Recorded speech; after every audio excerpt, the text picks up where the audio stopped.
Assalamualaikum warahmatullahi wabarakatuh. Perkenalkan, nama saya Kahla Fathia Salsabila. Saya dari semester 2 Fakultas Hukum Universitas Surya Kencana Cianjur.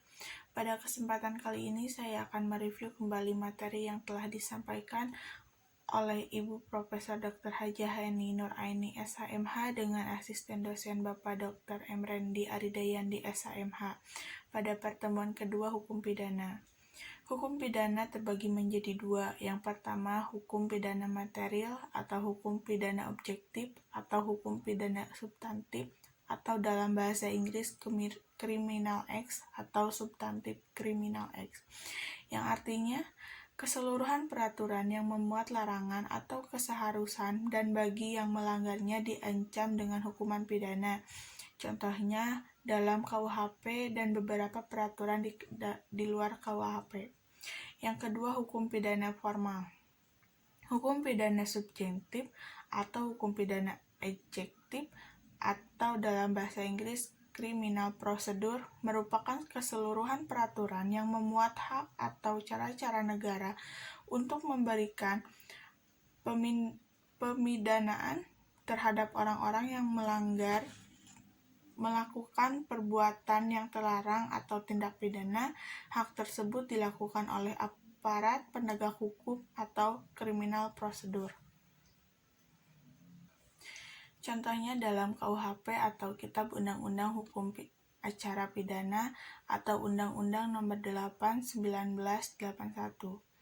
Sumber hukum di Indonesia diambil dari penjelasan KUHP Belanda, yakni Wetboek van Traves atau WPS yang kemudian menjadi WVSNI yang mulai berlaku pada tanggal 1 Januari tahun 1918.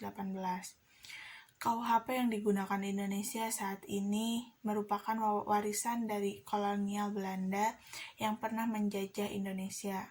Sebelum tahun 1918, Hindia Belanda sendiri menggunakan undang-undang teritorial atau undang-undang wilayah, di mana dulunya Hindia Belanda ini terdiri dari beberapa kerajaan.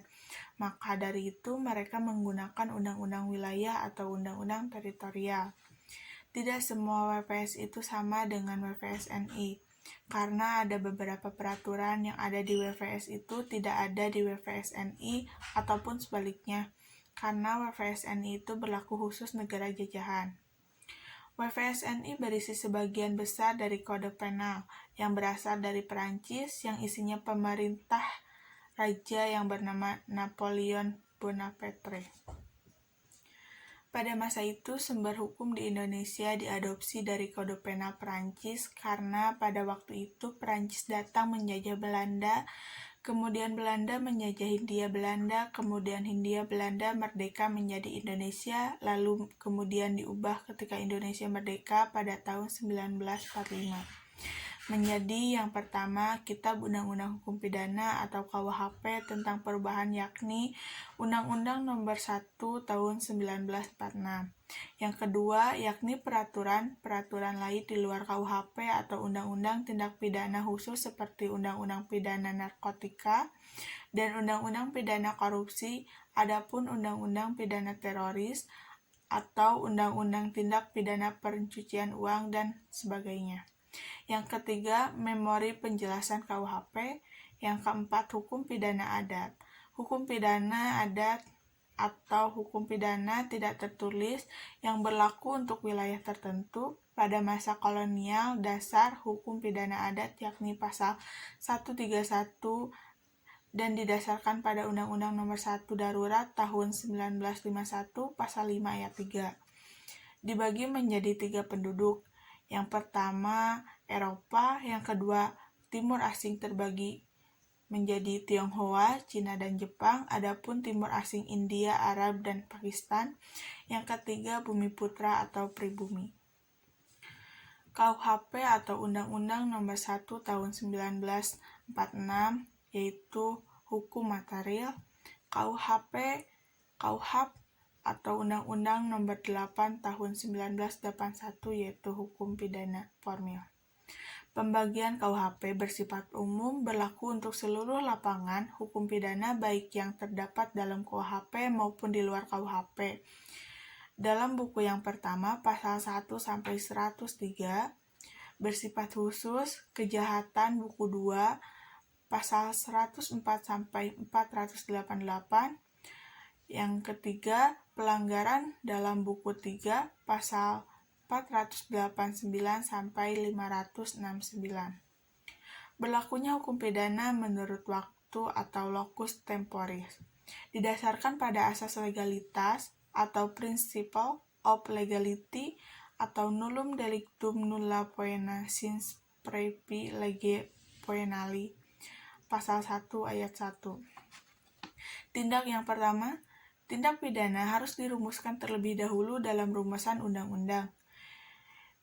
Di antaranya, tindak pidana yang tidak diatur dalam KUHP tidak dapat dipidana, dan yang kedua, larangan adanya penafsiran secara analogi.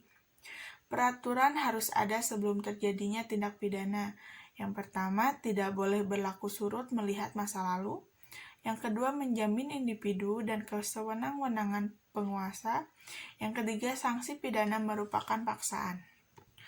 Menurut tempat locus delicti, yang pertama daratan negara, yang kedua perairan atau laut teritorial atau yang ditetapkan oleh HI, yang ketiga udara di atas wilayah negara.